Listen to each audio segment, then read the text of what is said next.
Olá, gente, tudo bem? Agora já estamos no nosso sétimo dia e bora comigo. A gente estava lá, né, na Arca de Noé e em toda a história onde Deus, apesar dele estar enviando juízo por causa da maldade que se alastrou, ele continua sendo misericordioso e ele continua separando, olhando com benevolência os homens. Ele separou Noé, ele fez a arca. Noé foi obediente e por causa da obediência dele, ele conseguiu colocar dentro da arca e a gente já está em Gênesis 8, quando esse dilúvio começa a acabar. Então, bora juntos ler essa Bíblia.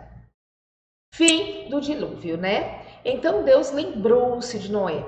Gente, Deus não esqueceu hora nenhuma. Esse lembrou-se, toda vez que você vê lembrou-se, você pode saber que a Bíblia está falando isso para duas coisas: ou para dizer julgamento, ou dizer que é bênção. Então, toda vez, Deus está olhando tudo, Deus lembra de tudo, Deus sabe de tudo, mas é como se Deus focasse o olho. Toda vez que a Bíblia fala e Deus focou o olho, dependendo do que a pessoa estiver fazendo, ou é bênção ou é julgamento. Então é um jeito de falar, peraí que Deus olhou. Então ele lembrou-se de Noé e de todos os animais selvagens e rebanhos domésticos que estavam com ele na arca, e enviou um vento sobre a terra, e as águas começaram a baixar. As profundezas e as comportas do céu se fecharam e a chuva parou.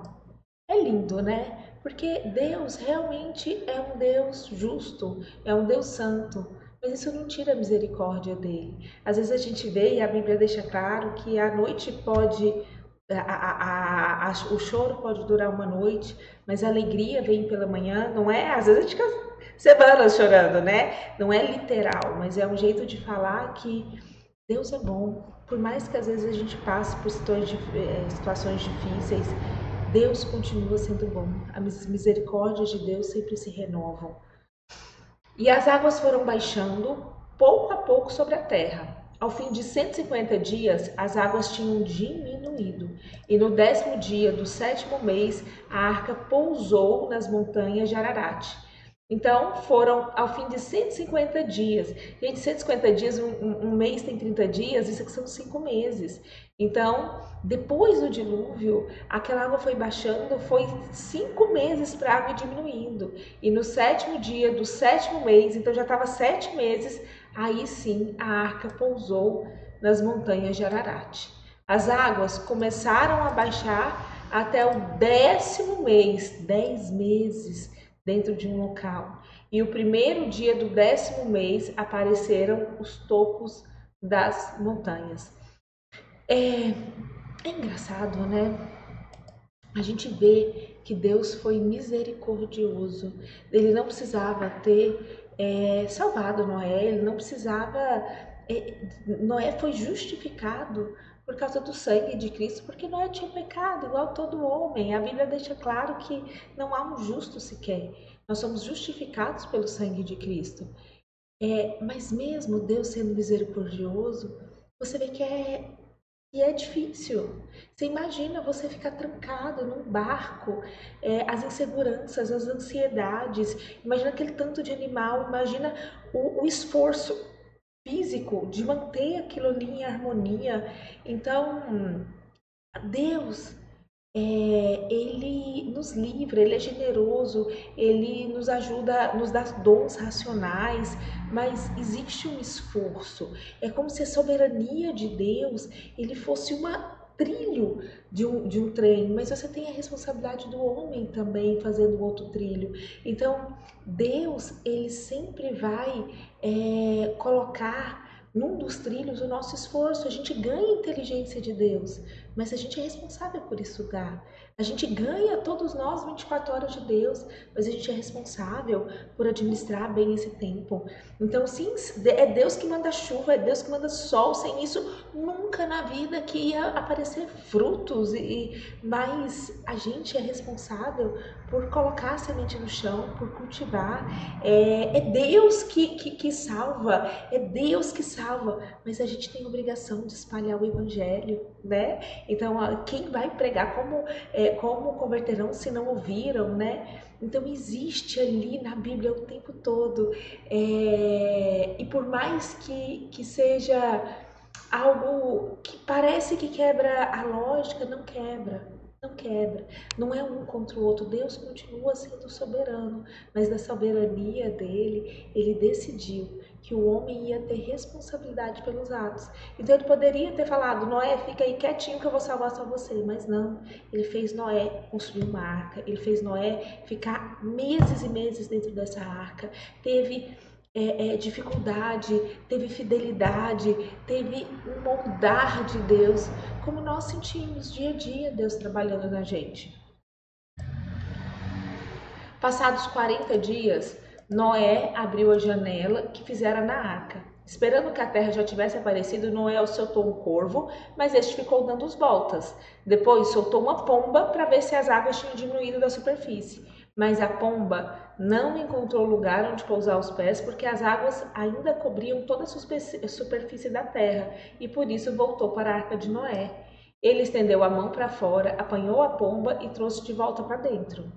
Noé esperou mais 7 dias. 7 dias lembra de ciclo completo. Então ele esperou mais uma semana e soltou de novo a pomba. Quando voltou a entardecer, a pomba trouxe no bico uma folha nova de oliveira. Olha que lindo. Então Noé ficou sabendo que as águas tinham diminuído sobre a terra. Esperou outros 7 dias, então mais um ciclo completo. E de novo soltou a pomba, mas dessa vez ela não voltou. Então agora ele encontrou lugar, ela já não precisava voltar para a arca.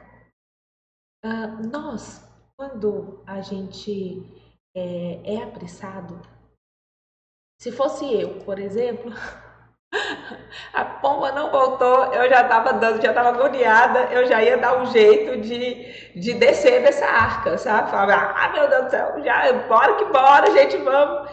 E existe uma espera da plenitude de Deus que às vezes a gente força, sabe? Eu sou daquela que vai do supermercado, antes de terminar de pagar o negócio, eu já tô abrindo o trem que eu quero comer, uma pipoquinha.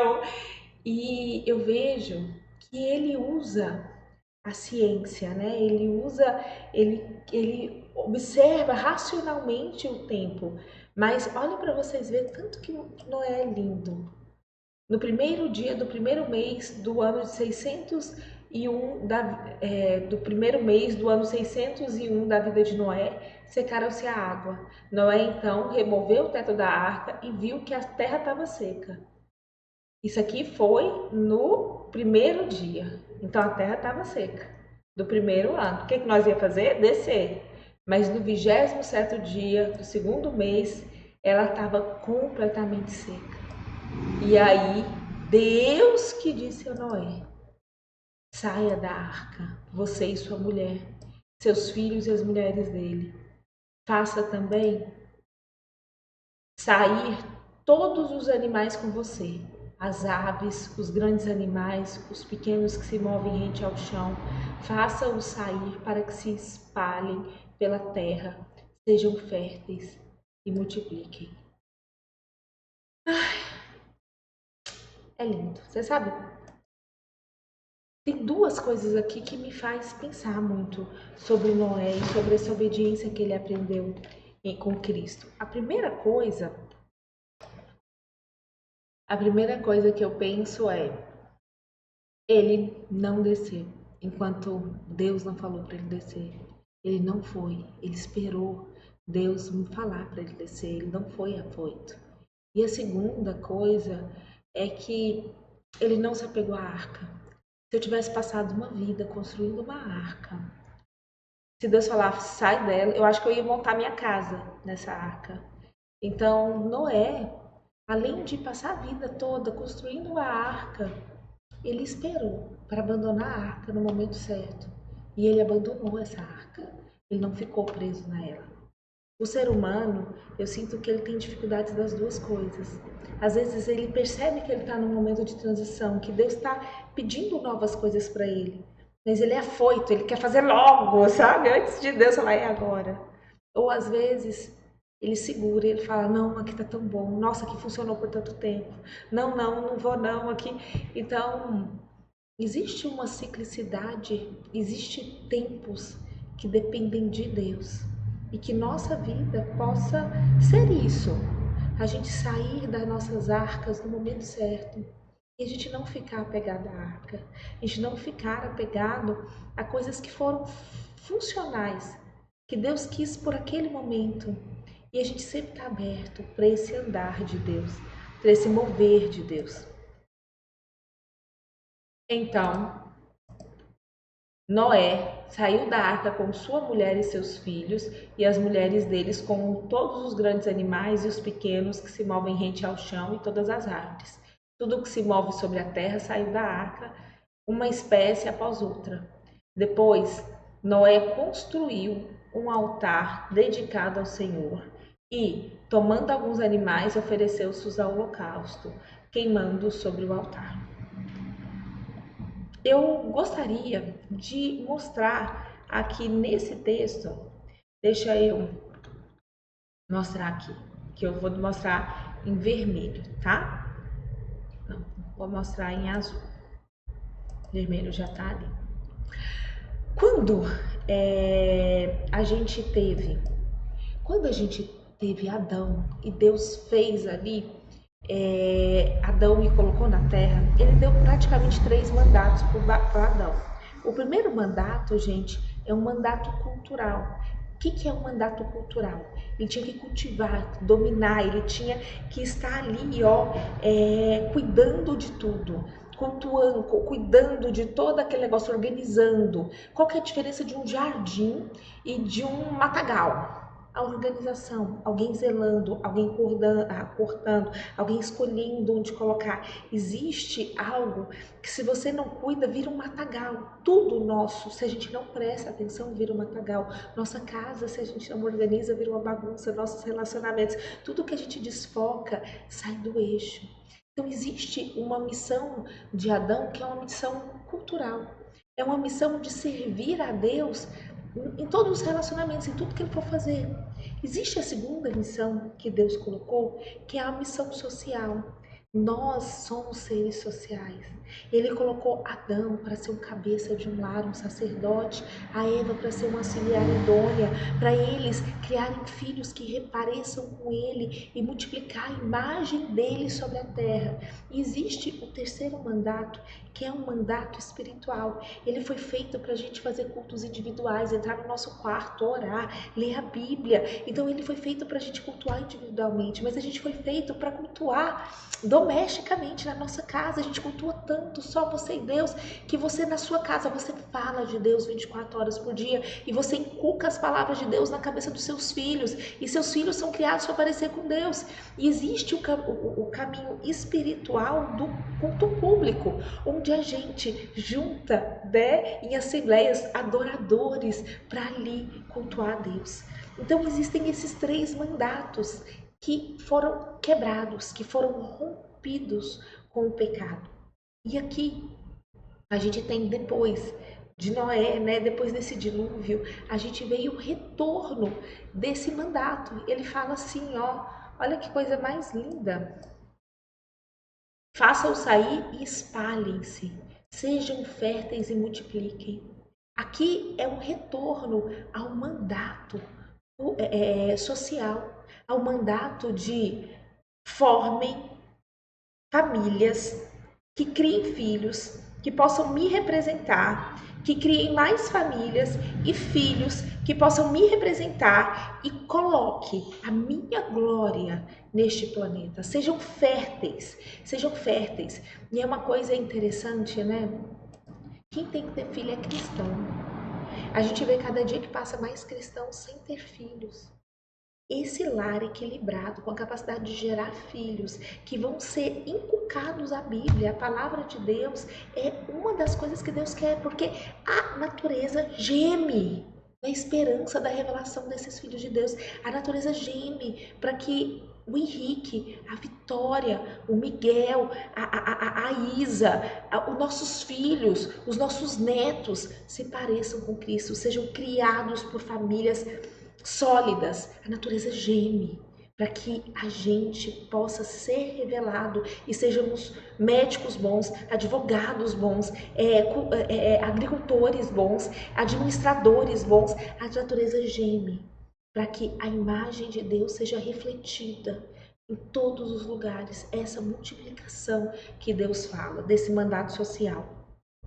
Então Noé saiu da arca com sua mulher e seus filhos, né, os pequenos, e aí a primeira coisa que ele fez foi um retorno, né? Então Deus voltou o mandato social e Moisés voltou o mandato espiritual. A primeira coisa que ele fez foi voltar a essa parte de sacerdócio, a cultuar. Ele fez um altar dedicado. O Senhor sentiu o aroma agradável e disse a si mesmo: nunca mais amaldiçarei a terra por causa do homem. Primeira coisa, a terra geme por causa do homem. Se toda maldade que existe neste planeta, ele partiu do coração do homem. Então, é por isso que a terra geme. É importante dizer que ela está amaldiçoada por causa de nós, que não conseguimos transmitir essa beleza que do nosso Deus é. Segunda coisa, ele não vai amaldiçoar, não é porque a gente é bonzinho, ele não vai amaldiçoar porque o coração é inteiramente inclinado para o mal desde a infância. Então, a conclusão que chegou é que o homem é mau. O homem é mau, nunca mais eu farei isso, porque o coração do homem é mau. E ele resolveu, né, não destruir mais os seres vivos dessa vez. E ele promete uma estabilidade. Então Deus promete uma constância. Ele fala que enquanto durar a terra, plantio e colheita, frio e calor, verão e inverno, dia e noite jamais cessarão. É lindo porque eu acho que a gente não conseguiria viver tranquilos no mundo achando que qualquer hora tudo fosse acontecer. Então seria difícil a gente criar nossos filhos, essa estabilidade essa proteção de Deus, de prometer, né, que a gente vai conseguir plantar, a gente vai conseguir colher, que vai vir o frio, mas vai vir o calor, que vai vir o verão, mas vai vir o inverno, que vai ter uma estabilidade para a gente conseguir viver. É lindo, mas às vezes dá uma falsa sensação de segurança, essa falsa sensação de que não, Deus não vai julgar, Deus não vai fazer nada não, ó, não acontece nada, o mundo continua sendo mundo, e aí dá essa falsa sensação de que ele não se importa, mas Deus importa com tudo que ele vê, e ele deixa claro na Bíblia o tempo todo. E agora em Gênesis 9 mostra a aliança. Deus abençoou Noé e seus filhos, dizendo, lembra que tinha, assim que Adão tinha pecado, veio maldições. E agora, depois do dilúvio, Deus vem com a bênção. E ele fala, seja fértil, multiplica, encha a terra. Agora ele vai fazer cultural, né? Então, assim, existe um mandato social. Formem famílias sólidas, ensinem filhos, encham a terra, tentem o máximo que vocês puderem representar a minha imagem. E aí ele começa a culturar. Ele fala, ó, todos os animais da terra tremerão de medo de vocês.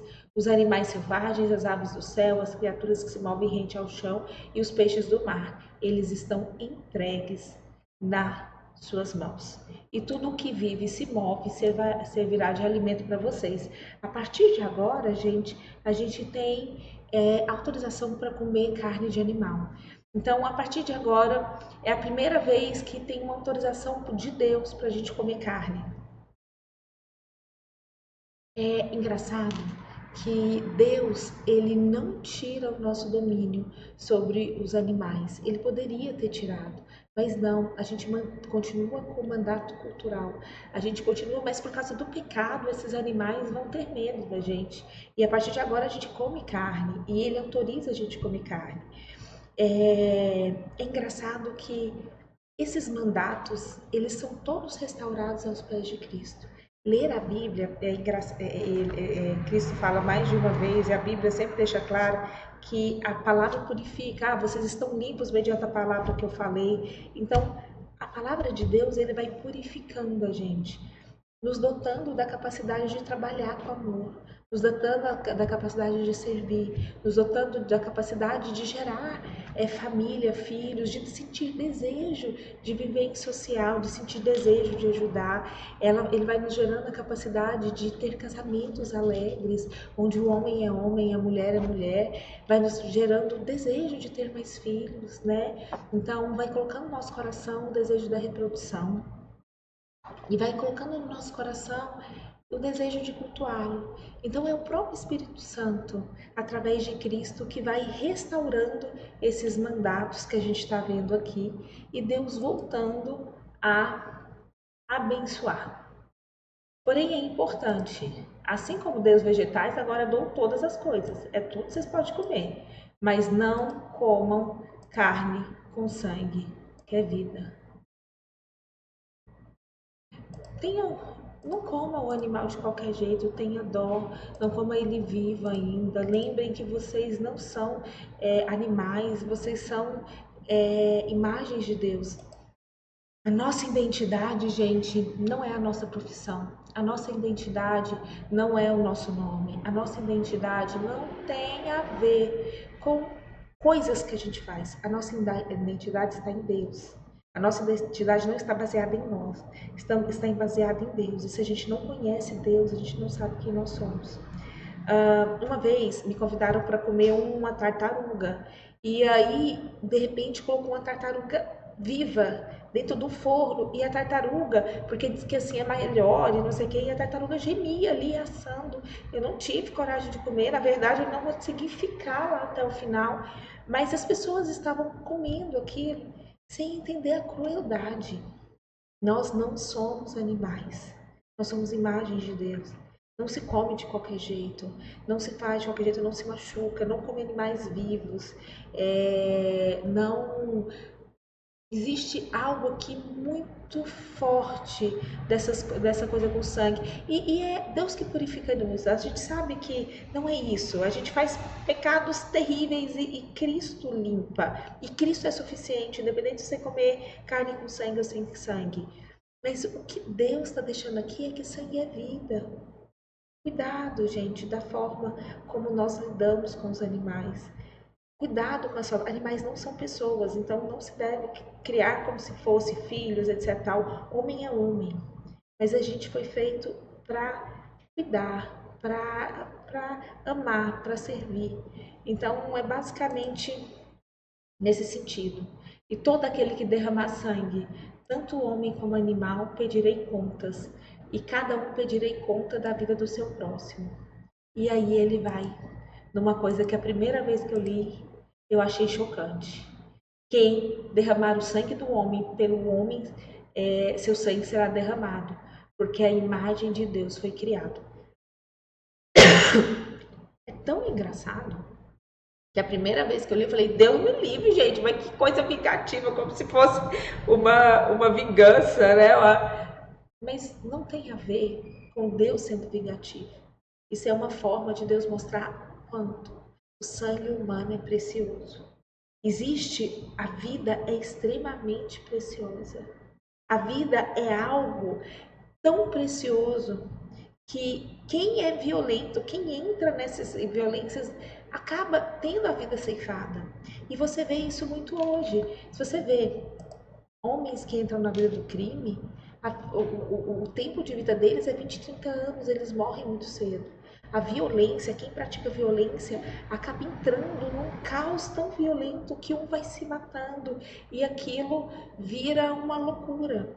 Então, a vida humana é preciosa e a gente precisa abrir os nossos olhos para entender o quão é precioso, o quão é sagrado qualquer ser humano. O morador de rua é sagrado, porque ali ele tem a imagem de Cristo.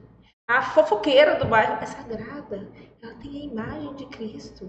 Então, e por mais que a gente não saiba quem são salvos, quem não são salvos, não tem a ver com isso. Não tem a ver pelo que a pessoa é. Tem a ver quem a gente representa. E a gente foi feito para representar o que existe de mais puro nesse planeta. O que existe de mais santo nesse planeta. O que existe de mais humilde nesse planeta, que é Cristo. E ele fala: vocês sejam férteis e multipliquem-se, espalhem pela terra e proliferem nela. Então, o mandato social. Então disse Deus a Noé e seus filhos que estavam com ele: vou estabelecer minha aliança com vocês e com seus futuros descendentes, e com todo ser vivo que está com vocês, as aves, os rebanhos domésticos, todos os que saíram da arca com vocês, todos os seres da terra. Estabeleço uma aliança com vocês. Nunca mais será ceifada nenhuma forma de vida pelas águas de um dilúvio, e nunca mais haverá um dilúvio para destruir a terra. Essa é a única aliança na Bíblia que é feita com os animais, tá? Todas as outras vão ser feitas com o ser humano. Essa aqui é a única que ele faz não só com a gente, mas ele faz com todos os animais. Ele faz, imagina que se não tivesse essa aliança, toda vez que começasse a chover, a gente ia ficar apavorado, achando que nunca mais pararia a chuva. Então ele fala, não só para o ser humano, mas para cada animal que estava nessa arca, que ele iria dar um sinal da aliança entre Deus e nós, e ele mesmo, e para todas as gerações futuras. E ele mesmo colocou o arco nas nuvens. Esse arco, gente, é o arco-íris. É um sinal de Deus visível. Então ele fez uma aliança visível de que ia manter isso na terra. Hoje em dia é tão difícil, porque pegam coisas sagradas, coisas de alianças de Deus e vão deformando, vão dando outros significados. E aí a gente deixa de usar aquilo que é nosso, porque a gente fica com medo, né? E eles pegaram o arco-íris e colocaram ali no LGBT, e tudo que tem que ver com arco-íris hoje em dia, eles meio que usurparam. Então, você vê as pessoas perguntando, uai, você é partidário do LGBT? O arco-íris, gente, é uma aliança de Deus conosco, dizendo que nunca mais vai chover e inundar essa terra. Então, o arco-íris, ele tem a ver com Deus nos mantendo e nos dando a estabilidade de saber que se chove, vai parar a chuva. E é por isso que a gente fica tão feliz quando chove, né? Tá calor e a gente pede chuva, porque a gente sabe que Deus nunca mais vai inundar de água, né, a terra. Quando eu trouxer as nuvens sobre a terra e nelas aparecer o arco-íris, então me lembrarei da aliança com vocês e com os seres vivos de todas as espécies. Nunca mais as águas se tornarão um dilúvio para destruir toda forma de vida. Toda vez que o arco-íris estiver nas nuvens, eu olharei para ele e me lembrarei da aliança eterna entre Deus e todos os seres vivos de todas as espécies que vivem. Concluindo, disse Deus a Noé: esse é o sinal da aliança que estabeleci entre mim e toda forma de vida que há sobre a terra. É importante a gente frisar só uma coisa: nunca mais as águas tornaram um dilúvio para destruir toda forma de vida. Deus não diz que não vai ter juízo. Deus diz que não vai vir em água o juízo. Então é importante a gente entender que o arco-íris é esse sinal, que a gente sabe que no fim dos tempos vai ter juízo, mas não vai ser por dilúvio, porque o próprio Deus diz que nunca mais as águas vão matar toda forma de vida que há sobre a terra. Se chover, se dá enchente, são isolados e normalmente são respostas à falta de sabedoria nossa, né? Vamos terminar em oração? Vamos pedir para que Deus mantenha a gente orando, lendo a Bíblia, e que isso que esteja falando entre no coração, para que a gente possa realmente entender. Senhor Deus, muito obrigada, Senhor. Obrigada pela possibilidade de ler Sua palavra. Obrigada pelo Senhor ter deixado a Bíblia. Obrigada, Senhor. Senhor, que o Senhor possa estar falando no nosso coração e na nossa mente, com essas aulas. Que o Senhor possa estar falando através desse estudo, para que a gente possa te entender entender o seu jeito de pensar, entender seu jeito de sentir. Senhor, nos mantenha com o desejo de ler a Bíblia, nos mantenha com o desejo de orar, nos mantenha fiel à sua palavra, nos ajude a entender essa história dessa arca, do que ela representa, a história de Noé, e nos ajude a ser obedientes, nos ajude a entender os seus tempos, as suas estações, os seus juízos. Que o Senhor possa ser a prioridade da nossa vida. Em nome de Jesus. Amém. Amém, amém.